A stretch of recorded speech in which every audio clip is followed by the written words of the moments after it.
मनुष्य के समक्ष जो शाश्वत प्रश्न है, जो सबसे बड़ा प्रश्न है, वह एक ही है। वह प्रश्न है कि मैं क्या पाऊं, क्या हासिल करूं कि तृप्त हो जाऊं। धन मिल जाता है, तृप्ति नहीं मिलती। पद मिल जाता है, तृप्ति नहीं मिलती। यश मिल जाता है, तृप्ति नहीं मिलती।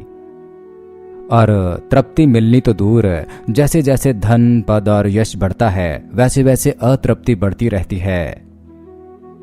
जैसे जैसे ढेर लगते हैं धन के, वैसे वैसे भीतर की निर्धनता प्रकट होती है। बाहर तो अंबार लग जाते हैं स्वर्णों के, परंतु भीतर की राख और भी प्रगाढ़ होकर दिखाई पड़ने लगती है। धन के बढ़ने के साथ दुनिया में भीतरी निर्धनता बढ़ती है। इस अनूठे गणित को ठीक से समझ लेना।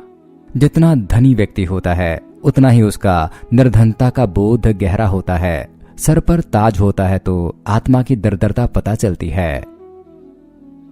और जो गरीब है, भूखा है, उसको तो फुर्सत कहाँ। वह तो भूख और गरीबी में ही उलझा रहता है। भूख और गरीबी को देखने के लिए, उससे निकलने के लिए भी उसके पास समय कहाँ, सुविधा कहाँ, बोध कहाँ। लेकिन जिसकी भूख मिट गई, गरीबी मिट गई, उसके पास समय होता है, सुविधा होती है कि जरा झांक कर देखें, कि जरा लौट कर देखें, कि जीवन पर नजर डालें कि कहाँ पहुंचा हूं, क्या पाया है। और दिन चूके जाते हैं, गुजरते जाते हैं, और मौत करीब आती रहती है। और यह मौत द्वार पर कब दस्तक देगी, कहा नहीं जा सकता। और जब मौत आती है तो जीवन की सब संपदा और जो इकट्ठा किया है, वह सब मिटा देती है। परंतु सत्य तो यही है कि मिल जाने पर ही पता चलता है, कि जब तक यह मिल न जाए तब तक पता भी चले तो कैसे चले। हीरे के हाथ में आते ही तो पता चलता है कि ना इनसे प्यास बुझती है, न भूख मिटती है। हीरे हाथ में आते हैं तो ही पता चलता है कि ये भी कंकड़ ही हैं, चाहे हमने इसे बहुत प्यारे नाम दे दिए हैं। हमने खुद को धोखा देने के लिए बड़े सुंदर जाल रच लिए हैं। यहां तो लोग सोए हुए हैं, मूर्छित हैं, बस चले जा रहे हैं नींद में। क्यों जा रहे हैं, कहां जा रहे हैं, किस लिए जा रहे हैं, कौन हैं, कुछ भी पता नहीं, और सब जा रहे हैं।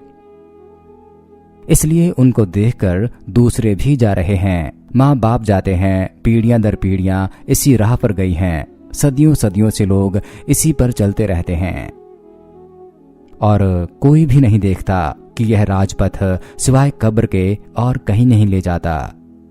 ये सब राजपथ मरघट की तरफ जाते हैं, लेकिन दौड़ रहे हैं लोग। कितनी आपाधापी है इस दुनिया को पा लेने के लिए, और इस पाने में सिर्फ एक बात घटती है, और वह यह है कि वे खुद ही लुट जाते हैं। कंकड़ पत्थर इकट्ठे हो जाते हैं, परंतु आत्मा बिक जाती है, खुद को बर्बाद कर लेते हैं। कुछ चीजें छोड़ जाते हैं, कुछ मकान बना जाते हैं, कुछ पत्थरों पर नाम खोद जाते हैं, परंतु इससे जो सावधान होता है, वही व्यक्ति धर्म के जगत में प्रवेश करता है। जिस दिन दिखाई पड़ जाता है कि यह पूरी दुनिया भी मिल जाए तो कुछ नहीं मिलता, उस दिन आदमी आंख बंद करता है और अपने भीतर देखता है, और तब अपना स्वरूप दिखाई पड़ता है कि मैं कौन हूं। और जिसने जान लिया कि मैं कौन हूं, उसने सब जान लिया। जो भी जानने योग्य है सब जान लिया, जो भी पाने योग्य है सब पा लिया। बाहर तो जो कुछ है सब क्षण भंगुर है, पानी के बबूले हैं, इंद्रधनुष है, क्षितिज की तरह जो कुछ भी है सब झूठ है, सिर्फ दिखाई ही पड़ता है, परंतु हकीकत में कुछ भी नहीं है। देखते नहीं, थोड़ी ही दूर पर आकाश पृथ्वी से मिलता हुआ दिखाई पड़ता है, परंतु कहीं मिलता नहीं। दौड़ते रहो, दौड़ते रहो, दौड़ते रहो, दौड़ते दौड़ते गिर जाओगे, दौड़ते दौड़ते कब्र में पड़ जाओगे।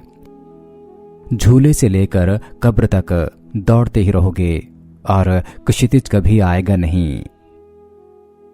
तो जीवन का यह सत्य देखें कि यहाँ कुछ भी पाना पानी पर खींची गई लकीरों जैसा है, सब मिटने ही वाला है। इसलिए स्वयं को जानो, और स्वयं के भीतर ही है वह संपदा जो कभी मिटती नहीं। और स्वयं को जानते ही तृप्ति की वर्षा हो जाती है। अमृत के मेघ घिर आते हैं। शाश्वत जीवन का द्वार खुल जाता है। हरिओम तत् सत।